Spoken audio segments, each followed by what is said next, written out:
Hello and welcome to SquishiVision, where I'm about to react to Star Wars The Bad Batch: The Crossing, the first episode after we had the fantastic mid-season two-parter last week. So what my thoughts towards this? Yeah, a bit more kind of character filler, which would be alright if the characters ever had any kind of lasting progression between episode and episode, but they really don't, so yeah, okay. I do have a couple questions. One, why does no one in Star Wars have like good ship security? Like, I'll think about this. Does anyone in Star Wars ever actually lock their ship? Because I don't think there's ever actually a ship locking mechanism ever like established. Maybe there is, but it's not clear. And that's probably why Marauder got stolen in the episode, because it was out of view and anyone could just come over and nick it. Also, yes, Rekko's doing a very bad job being on watch, so not notice that. He's entirely at fault here. I don't know why he was coming down that hard on Echo. It was definitely all on Rekko. Was that bit with the Stampede where they meant to be a deliberate Star Wars, a bit deliberate Lion King reference? The reason I ask is the branch looked very identical to the one from Lord of the Rings, from the Lion King. And it is okay, maybe I'm late to this, but I think it's pretty much you might have theorized it before, but I think this is probably the most blatant creator intended episode where Tech is autistic coded. And I'm autistic, and I don't know, I generally don't have favorable opinions towards autistic coded characters who aren't explicitly autistic, because it feels like you're capitalizing on autistic lived experience without giving us visibility. And often when these aspects that you're taking are very much the proto elements, the obvious ones. And I mean, Sheldon from the Big Bang Theory is the biggest kind of criminal of this, who's heavily autistic coded, even though the creators like deny that he's meant to be autistic coded, but he embodies kind of the most toxic elements, and like, it's play for laughs. Here it's not play for laughs, but it is play for conflict, and it's not necessarily a bad thing. I'll say the positives. I do like that address the fact that autistic people do care, do feel, they just don't necessarily verbose it or express it in the same way. I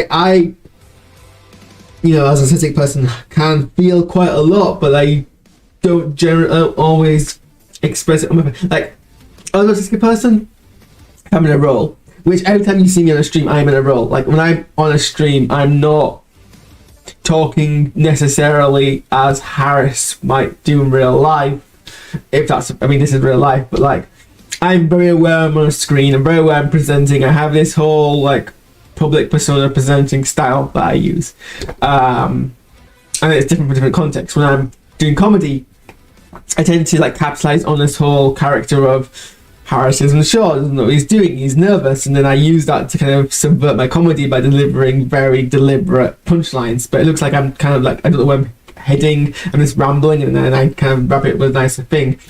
And to do that, I kind of embody a role. And here I embody a role. I do things here that I don't do in real life. I'm more expressive here. Whilst in real life, I don't tend to express myself like my face. I just, access to do it all day, every day is exhausting. So I just kind of use my words more. And, for example, I won't laugh and smile if I don't find something funny, because I don't see the point, and I don't, it's just me forcing an extra part of me. Or I might be enjoying myself, I might be watching a play and having the time of my life, but unless it's something that explicitly triggers a laugh, I won't laugh. Now, if something does trigger a laugh, if a joke happens and I find it funny, I will laugh out loud, I will laugh very heartily. I'm a very loud laugher. But if I am just enjoying like a quiet part, or if there's like a setup to a scene, a setup to a joke, and even sometimes I find things funny, but I don't find laugh out loud funny, and I just have like a blank expression on my face. It doesn't mean I'm not enjoying it. I just don't visualize it all the time. I've just turned more into an artistic awareness raising thing. The point is, that part of Echo is good, but everything else is kind of by numbers. Oh, the autistic person doesn't seem to care. Oh, the autistic person is like, well, just how weird life is. I mean, if anything, at least I should commend it for not doing the easy thing of being like the autistic one doesn't like change, but it shows them as uncaring. But then it subverts it, so it's not terrible. I think the idea is that this would be, I don't know. I mean, can clones be autistic? I guess. I mean, they're based on humans. So there's a human neurotype.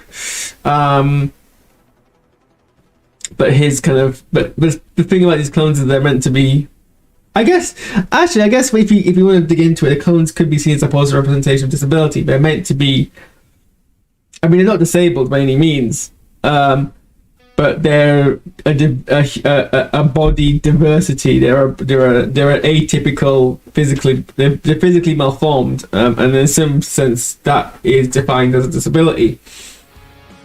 Although it's not really disabling. I mean, it's kind of my disability is a superpower trope, which most pieces of fictions don't really do very well. And you're like, well, is this really a disability? Because if you follow the social model of disability, which is, in my mind, the better model to follow, something is a disability because society disables you, because the way it doesn't come into your body type, you know. Technically, having being short-sighted would be a disability, except we have very accessible accommodation and accessibility tools for short-sightedness that doesn't really disable you. I mean, it does in some ways. If you have if your vision is a certain way, you can't be a pilot. And I would argue that makes you a disabled person because society has not made things accessible to you in a situation. But none of these, like, apart from, I guess, cultural stigma and being kind of like pushed aside. Anyway, I digress.